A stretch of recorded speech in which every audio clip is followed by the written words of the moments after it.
Hello, my little flowers. We are heading to Disney's Hollywood Studios to celebrate its 35th anniversary.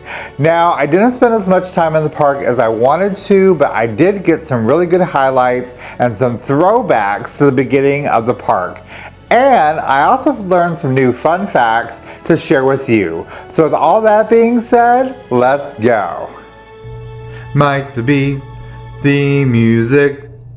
So the park opened back on May 1st of 1989. Of course, back then it was known as Disney-MGM Studio. It was 135 acres, which is pretty much what it still is to this day, making it, at the time, the second largest theme park at Walt Disney World Resort. Magic Kingdom is only 107 acres. At the time, Epcot was the largest park at 300 acres. Now, once my favorite park, Animal Kingdom, came into play, it dwarfed all the other parks at 580 acres. So when you first enter the park, you come to the Crossroads of the World Tower replica. Now, of course, this one is done in true Disney style with a Mickey Mouse at the top. Now, as you enter Hollywood Boulevard, you see at the far end a replica of the Grauman's Chinese Theater located in Hollywood, California. So here's my first fun fact of this park. This park used to be the home to the largest hidden Mickey on property for quite some time. You would have to do a satellite view, and it was even on the map of the park, which it still is to this day if you pull it up on the My Disney Experience app. Largest hidden Mickey at the time was the face of Mickey down in the area kind of where the theater is and Echo Lake, the Brown Derby, kind of that whole area. So that hidden Mickey made up 175,955 square feet. The new largest hidden Mickey on property actually belongs to the Mickey Head Solar Farm. Now, the solar farm takes up 22 acres, making up 958,320 square feet. Now, Disney's Hollywood Studios has gone through many transformations over the years, one of those being the icon for the park. Now, when the park first opened, it was the Eiffel Tower. Now, the Eiffel Tower was 130 feet worth of water tower with a giant set of Mickey ears on the top of it. Now, this was modeled after the water towers all over Hollywood in the early 1900s. Now, of course, those water towers were working water towers in case of fires and that sort of thing. Unfortunately, the Eiffel Tower at Disney's Hollywood Studios was simply just a tower. There was no water in it. So the next icon came to us in 2001 when they were celebrating the 100 years of magic across Walt Disney World property. Now, it was the Sorcerer's Hat that stood 122 feet. This hat was erected in front of the theater, in the middle of the kind of the big space there in the hub of Hollywood Studios. This icon was actually supposed to be on the outside of the park because it was supposed to be much bigger and include 2 Ferris wheels where the ears were. So of course this was changed, it was scaled down a little bit, it was brought into the park, became the icon for quite some time, and then there was even like a little pin trading area at the very bottom of the hat. Alright, so in 2015 they decided it was time for a few more changes once again. So they took down the Sorcerer's Hat, they took down the Eiffel Tower, and we needed a new icon for the park. So it was settled on the Twilight Zone Tower of Terror Hotel, which sits at the end of Sunset Boulevard. Now, the Tower Hotel was erected in 1994 when the expansion of Sunset Boulevard came about, which gave us Beauty and the Beast live on stage, it gave us Rock and Roller Coaster. Eventually we would get Lightning McQueen's Racing Academy. They felt that this was a good representation of the park at that time. It was well known by so many people, and I mean, you can see it, you can get some really good pictures of it, and so that is now the official icon at this time for the park. Now, when Hollywood Studios first opened and was Disney's MGM Studios, it was a working Studio Park, where they made live action movies and animated features. Before the park even opened, they did film and complete 2 movies at the park in 1988. They were Ernest Saves Christmas and Newsies. I love both of these movies, so I'm just ecstatic that these were filmed at this park during that time. Now, along with live action, there were some animated films that were made at this location in completion. There were some that were done kind of bits and pieces, but there were 3 that were totally made at Disney's Hollywood Studios. And those movies are Mulan, Lilo and Stitch, and Brother Bear. So along with the movies and the animated features, there were some live TV shows that were also filmed in the sound stages here at Disney's Hollywood Studios. Now, one of them was my absolute favorite. I used to watch it all the time. It was the all-new Mickey Mouse Club. It ran from 1989 to 1996. We got some really good actors and actresses out of that are still very relevant today. That was filmed in Soundstage 2 and 3, which is now where Toy Story Mania sits. So that's kind of a fun little tidbit. Also, they filmed the teen Win, Lose, or Draw, which was from April 29th, 1989 to April 28th of 1990. And then the third one was Adventures in Wonderland, which was March 23rd, 92 to 95. Of course, that one was just the first 40 episodes. Now, I watched all 3 of these. I loved these TV shows, and to know that I'm in a space where they were actually doing these productions, it's really, really cool. So unfortunately, in 2004, they closed the animation studio and then moved a lot of that back out to California for production. And then in about 2008, Disney decided it was time to kind of rename and rebrand Disney's MGM Studios into Disney's Hollywood Studios. They wanted to kind of get away from the behind the scenes of the movie making type theme park and get more into the immersive theming into the movies and stories that you know and love. So of course, with every anniversary, there was some special merchandise. Now, Disney decided to do a virtual queue for the merchandise for this event. So I had to get up super, super early to get on the 7 o'clock group. They had hats, they had t-shirts, they had a water bottle, and a lounge fly. I'm not really a big fan of kind of that type of merchandise when it comes to things like this. So what I got is I went for the pins. They had 2 different pins for the 35th anniversary. And so I thought they were cute. I thought they were very fitting for the park at this time, kind of reflected what this park was all about for the 35th anniversary. And of course, when you walked into the park, you got a commemorative map for the day. It was a special map just for the 35th anniversary. When you fold it all the way open, it's like this kind of big poster with like that Art Deco style commemorating the anniversary and the day. I was content with that. I know other people wanted some of the other merchandise that was in the special shop. I hope you got what you wanted. If you got it, if not, I heard they probably still have some merchandise left. So if you're heading to Disney's Hollywood Studios, you might want to keep your eye out for anything that was left over from that day. So after I did my shopping, I wanted to go around and just kind of see anything I could see that was probably there at park opening or within the same year, or that has just been there for a long, long time, and kind of bring you back to the nostalgia of this park.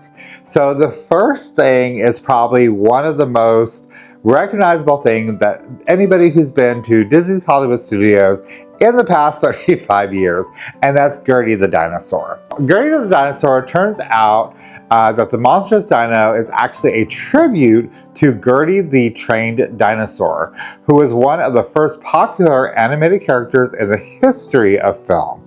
The character was not developed by Walt Disney, but by newspaper cartoonist Winsor McCay, who was later considered by many, including Walt, to be a pioneer in early animation.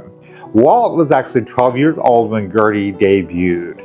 So you can see the steps, you can see the big footprints, and you can see Gertie on the lake, and They actually sell ice cream and that sort of thing out of Gertie, but that's who this dinosaur is, what she represents. So make sure you say hi to Gertie the next time you're at Hollywood Studios.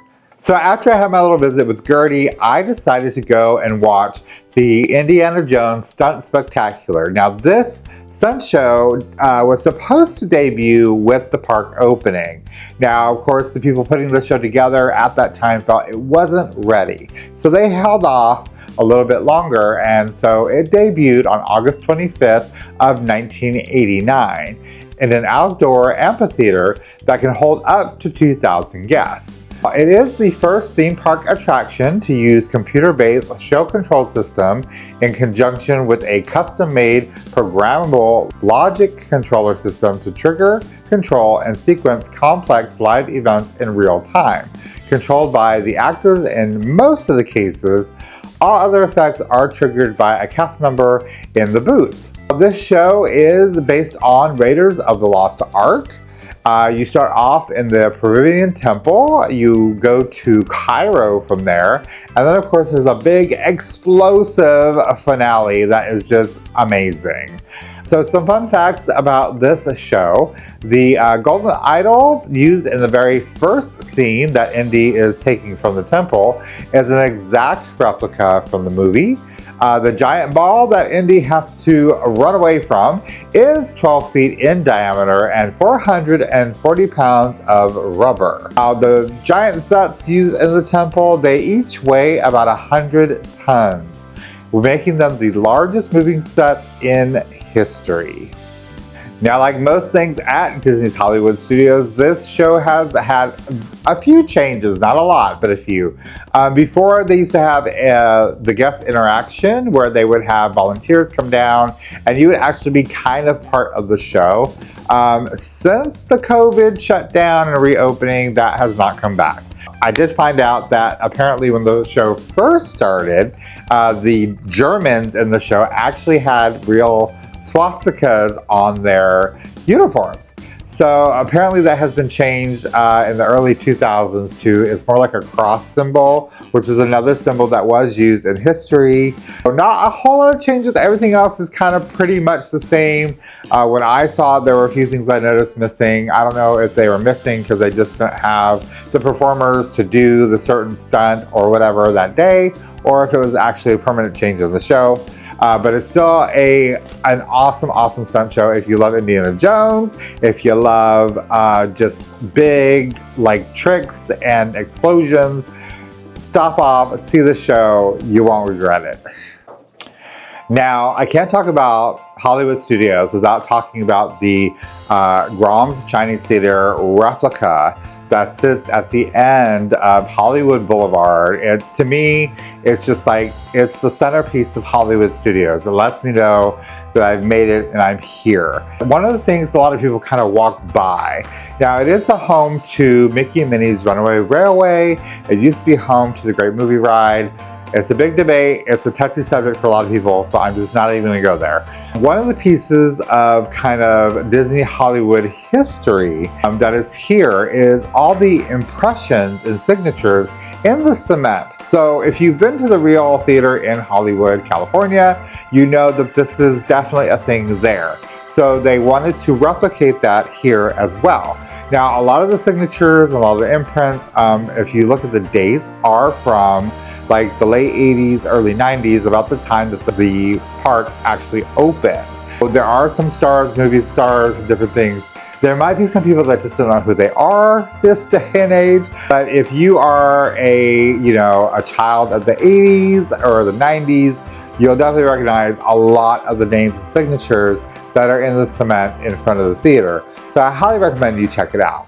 So I did find this fun story of how the signatures started. So Sid Grom, the guy who originally funded the construction of Grom's Chinese Theater, was taking movie star Norman Talmadge on a tour of the still under construction massive movie palace. Norman isn't really watching where she's walking, and as she's touring this still active construction site, she accidentally steps in some wet cement. Sid, who was already a master showman, looked at Norman's footprints in the wet cement and immediately saw a promotional opportunity.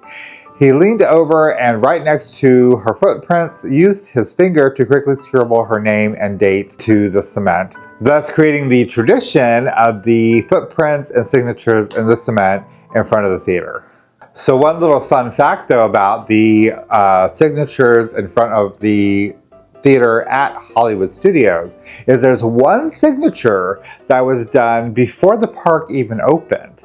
So I highly suggest you go check out these signatures, but look for the one from Miss Carol Burnett. Miss Carol Burnett signed her cement block on site at the still under construction Disney-MGM Studio back on June 25th of 1988.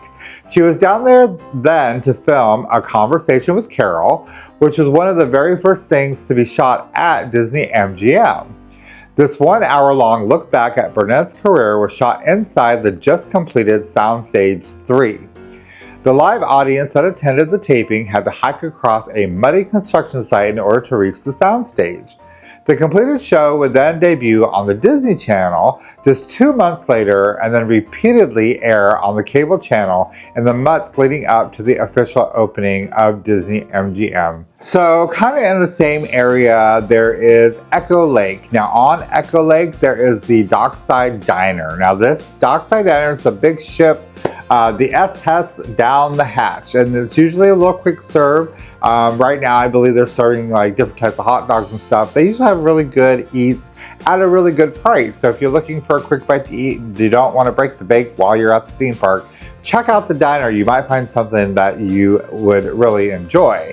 Now the fun story about the Dockside Diner is it's taking the form of a tramp steamer named the SS Down the Hatch, docked in Echo Lake. The Dockside Diner took its original name from the 1930 MGM comedy Min and Bill, a story about dockside innkeepers. The restaurant ship shape was taken from Bill's own fishing trawler. In late 20, the film connection of the name was dropped, though nothing else really changed. Now, if you're there and you look at the top of the ship, you will notice the flags, the different flags, like the naval flags, and they each represent like either a letter or a number. So it's been deciphered, and so the flags do spell out Dockside Diner. The letter flags do, but in between are number flags. And so the numbers are 7H25, 62896354. Now to this day, nobody really knows exactly what those numbers mean. We can't seem to get any confirmation from any of the Imagineers or anybody, Disney historians, like nobody seems to know what these numbers mean. There was one of the Imagineers that said that there was no significance to the numbers, they just kind of picked them and put them up there. Disney fans kind of beg to differ because pretty much everything that's put out Disney park-wise, stuff like this, there's a meaning. If you happen to know, I don't know, drop it in the comments. If you have a guess, drop it in the comments. But as far as we know, they don't really have a significance, but the actual letters, flags, do spell out Dockside Diner. One of the newer attractions at Disney's Hollywood Studios, even though it premiered in 2014, is for a first time in forever, a Frozen sing-along. The Frozen Sing-Along premiered in the Premiere Theater, which was located in the Streets of America section of Disney's Hollywood Studios during the 2014 Frozen Summer Fun event. It did debut on July 5th of 2014.